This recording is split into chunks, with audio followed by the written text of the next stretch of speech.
We're headed to the grocery store. We're headed to the grocery store. We're headed to the grocery store. We're headed to the grocery store.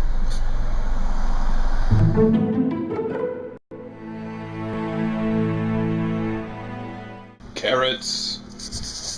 So, whoa, there's gunk on the lens. Happens to every good vlogger.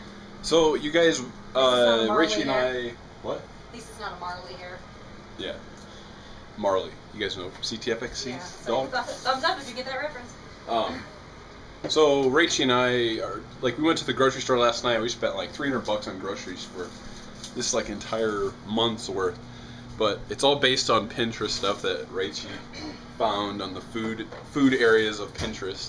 And anyway, over the last few months, we've recorded a lot of different things we've cooked from cookbooks and the internet.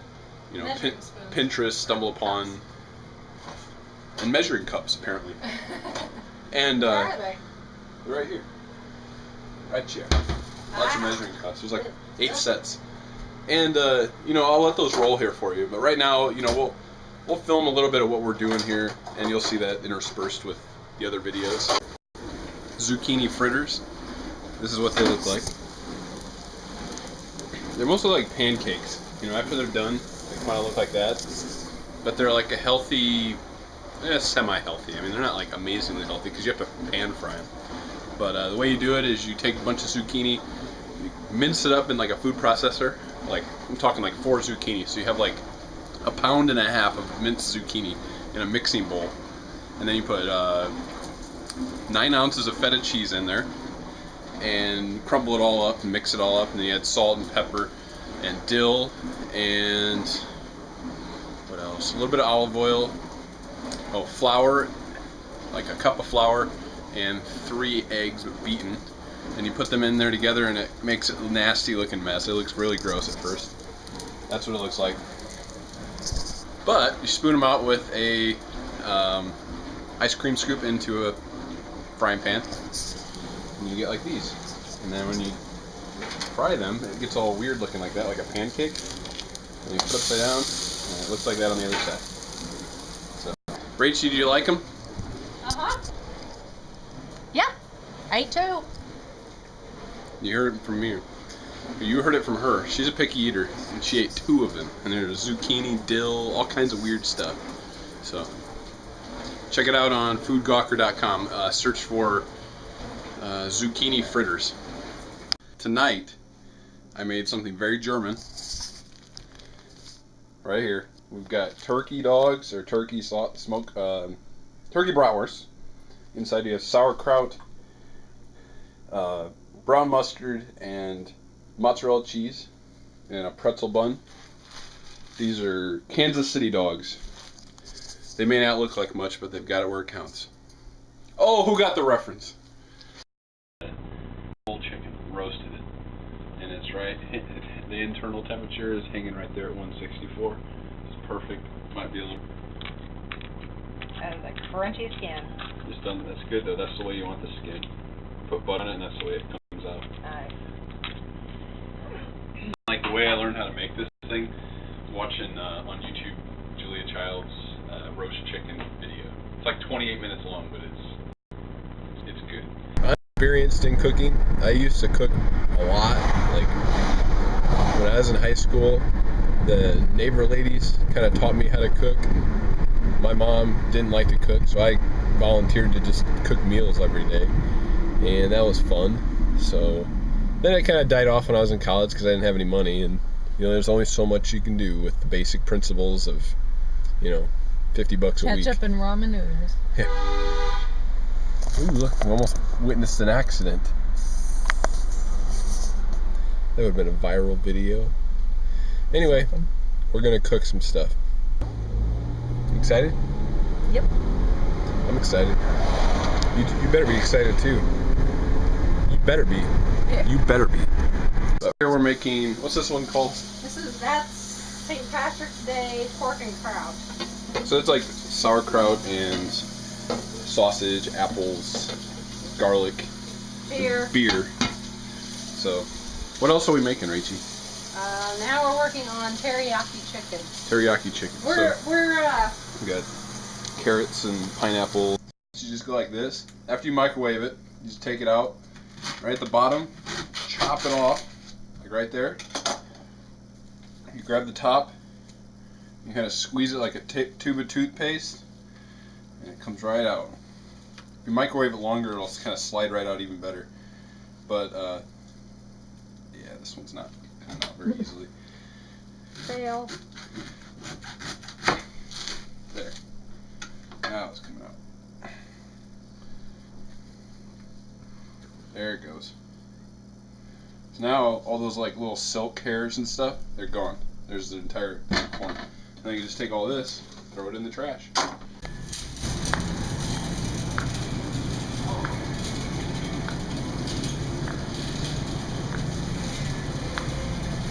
Okay, food people out there. What's the difference between cucumber and zucchini? Cucumber and zucchini? Yes. They have cucumbers and they have zucchini squash. What's the difference? I know cucumbers is what you use to make pickles. My head's gonna explode. Hey look, big Jim's. Oh, delicious turkey paste. No, this isn't turkey paste. This is sweet potatoes that have been mashed. And they have ricotta cheese in it, brown sugar, Parmesan cheese.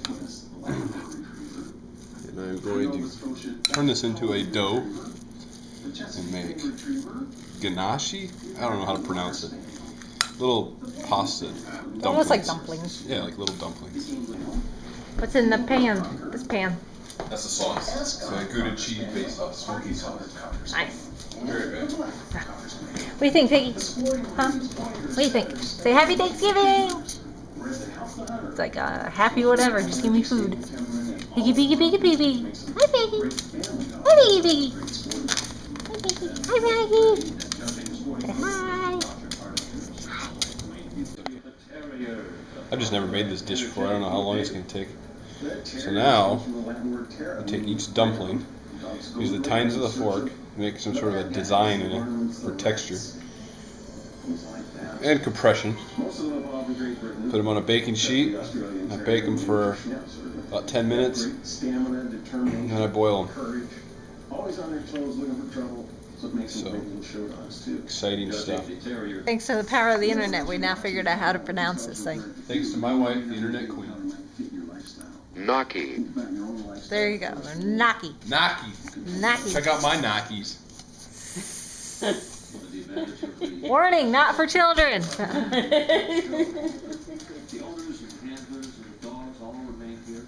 Come on, take my gnocchis and drizzle some cheese on them. Then take my gnocchis and eat them all up for Thanksgiving. Piggy's helping. No, Piggy just wants to eat all of my gnocchis. I'm helping. You can't resist the gnocchi. Nummy. That looks gonna be good. Put cheese all over it.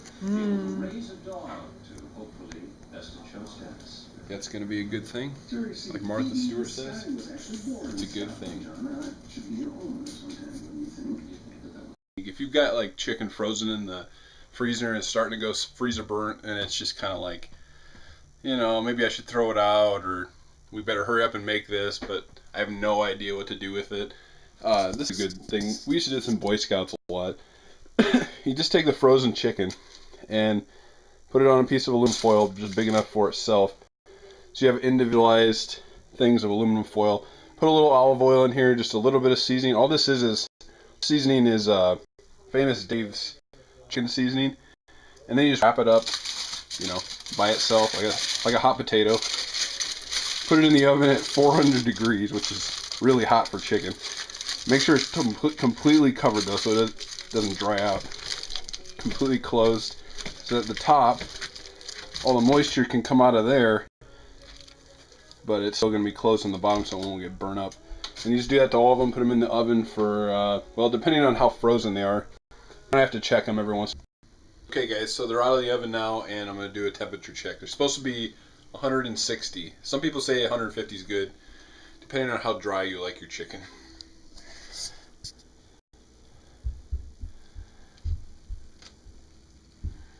$160. This thing's going all over the place.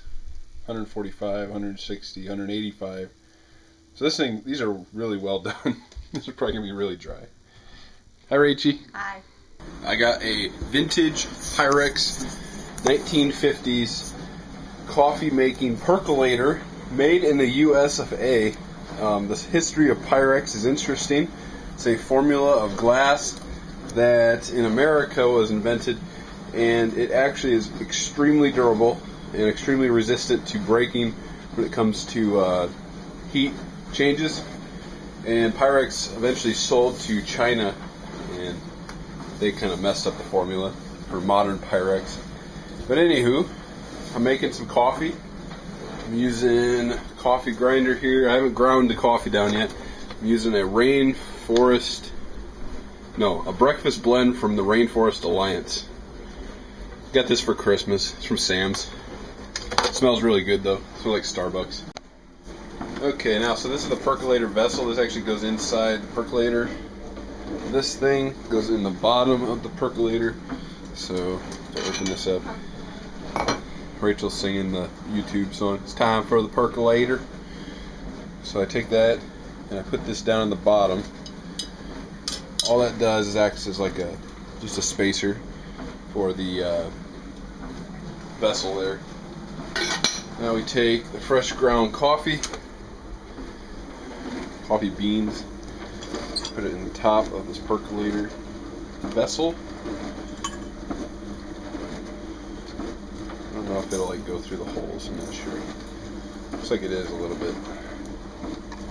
It's coarsely ground, so who cares?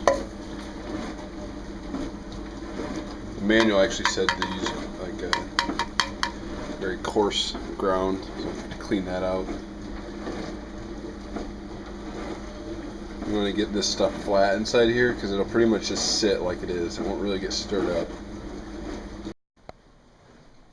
Okay, we got a good boil going on here.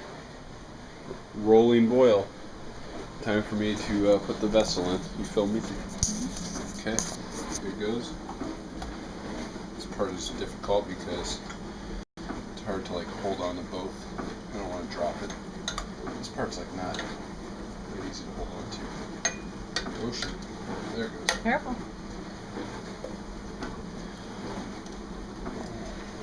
There we go.